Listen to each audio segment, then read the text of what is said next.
Hey guys, what's up? It's Mike. Right now in this video, I'm going to talk to you guys about how to stay safe while urban exploring and how to stay safe prior to and up until the time you do go urban exploring. So you could say this is a part 2 or a recap of what I did earlier on my YouTube channel with my urbex do's and don'ts that you can also check out on my channel. So let's jump right into things. Urban exploration is one of the most underrated yet fun and dynamic hobbies out there. It allows you to connect with your surroundings and get to know cool and interesting locations that otherwise you might not have seen or heard about. It can be a dangerous hobby though, so it's important to take proper precaution. A lot of people walk by or drive by these places and don't think twice when walking or driving by them, but for a lot of people they do find interest in the history of the places, etc. So like I said, there are precautions that you want to take before actually entering an abandoned building. And it's going to be exciting. You just shouldn't do it out of the blue though.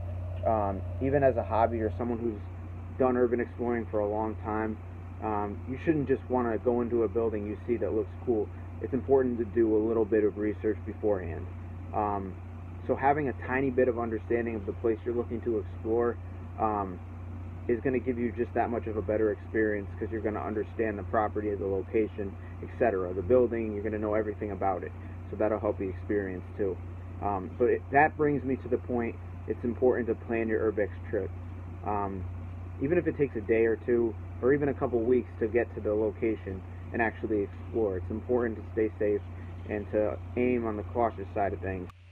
All that being said, like I said, it's important to plan your urban exploring trip. You can start by doing some basic research on Google of the location, even before you go exploring. And if you're having a hard time finding the location by searching the specific building or the name of the place, try finding a definitive address for the place so you can plug it into Google Maps and hopefully, it brings you directly to the place. And also, if you're trying to find out information about a place and you're having a hard time and lacking information, I would suggest going, if you find the address, going to the location and the property of the building and checking it out and scoping it out from the outside, from a safe distance.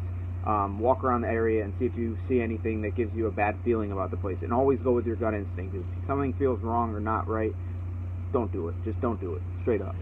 But that being said, again, take a good look at the building, see if you can spot damage to it. If there's going to be people hanging around the building, see if there's people around.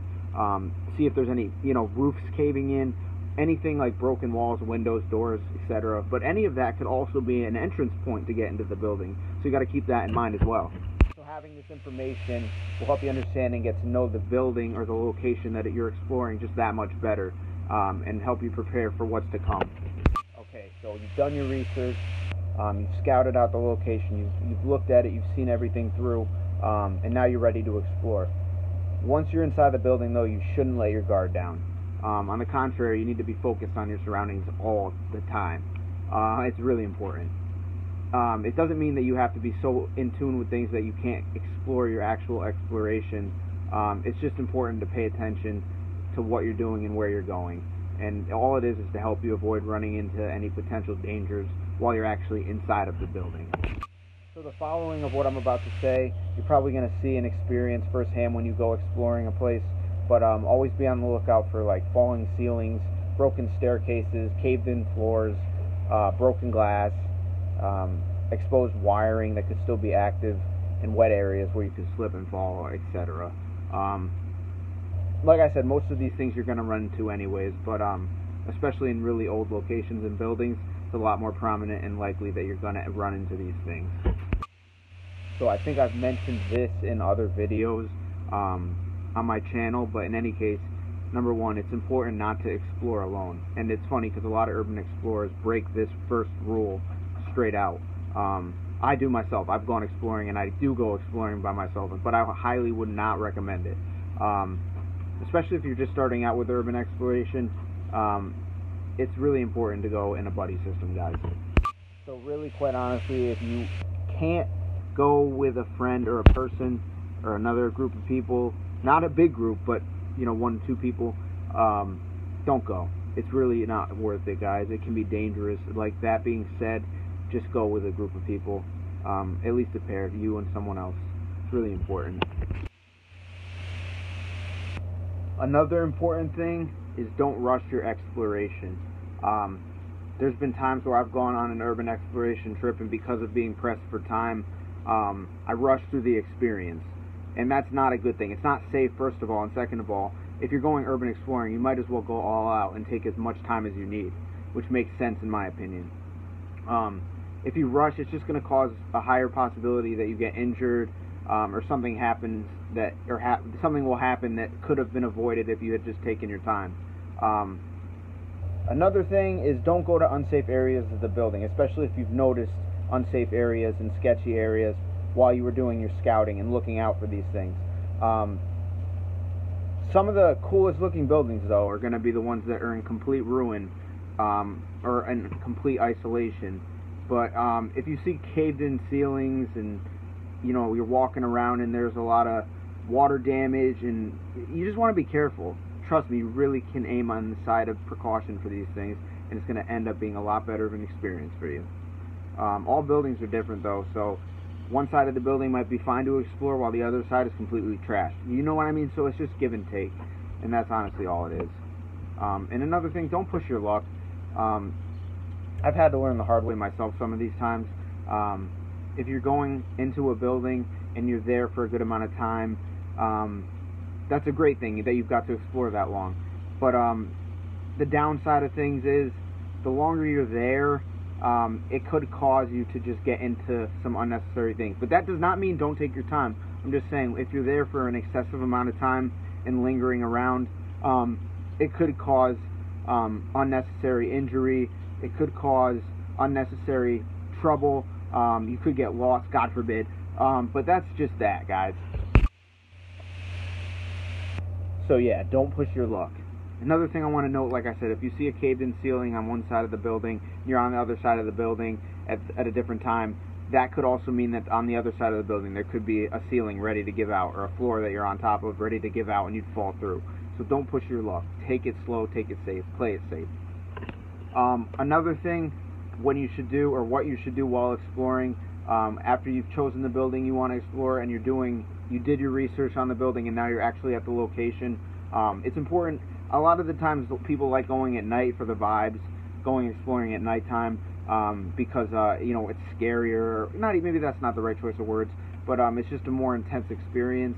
But I highly recommend, especially if you're new at urban exploring, explore during the daytime. Even though nighttime exploration might sound very exciting, if you're a newbie, just go during the day, guys, straight up. It's not that hard to go during the day. It's beautiful to go during the day, actually. And most places are equally as awesome during the day as they are at night. So, highly recommend you go during the day. So another thing, carry the proper equipment with you, such as a flashlight, extra batteries, even a first aid kit, guys. Go that far as to carry a first aid kit. Make sure you have a charged cell phone, pack some water, some snacks, whatever else you might think is useful to take and to stay safe. Take it all in a backpack. Not everybody in your group or in your group of people you're going with need to carry a backpack, but definitely make sure it's good to have a backpack and to carry your tools and necessities inside of that backpack. There's some things that are kind of not off limits, but more tricky while exploring and difficult to explore and dangerous to explore, and that would be to stay out of drains. It's a hell of a lot more dangerous than exploring buildings. So by knowing the difference in this, you can avoid it altogether. And it's important when you go urban exploring, let someone at home know where you're going. God forbid they don't hear from you or you to get back to them by a certain time. They would have an idea where you are, and they could get you proper help and assistance if need be, if you are actually in harm's way, which God forbid you wouldn't be. So with all that being said, urban exploration can be a very interesting and awesome hobby to have, but it can also be a dangerous one, especially if you're not careful. So properly planning your trip and knowing what to do is key, and you know what to look out for and what not to do, and it can really help you just stay safe while exploring a lot of these abandoned places and buildings. So if you follow these steps that I've discussed briefly in this video, and you respect the grounds and the property and the buildings at all times, there's no reason why you shouldn't be able to stay safe when exploring these abandoned locations or buildings. But with that being said, guys, that's the end of this video. I hope you enjoyed it, got something out of it. Sorry if the video was a little staticky or muffled at some points. My camera's not working as on par as it should be, like it usually is. But that's what it is. It is what it is. Make sure you drop a comment down below if you want. Give me some feedback. Drop a like. Smash that subscribe button. And stay tuned because I got a lot more content coming out, guys. As always, cheers and ciao. Peace.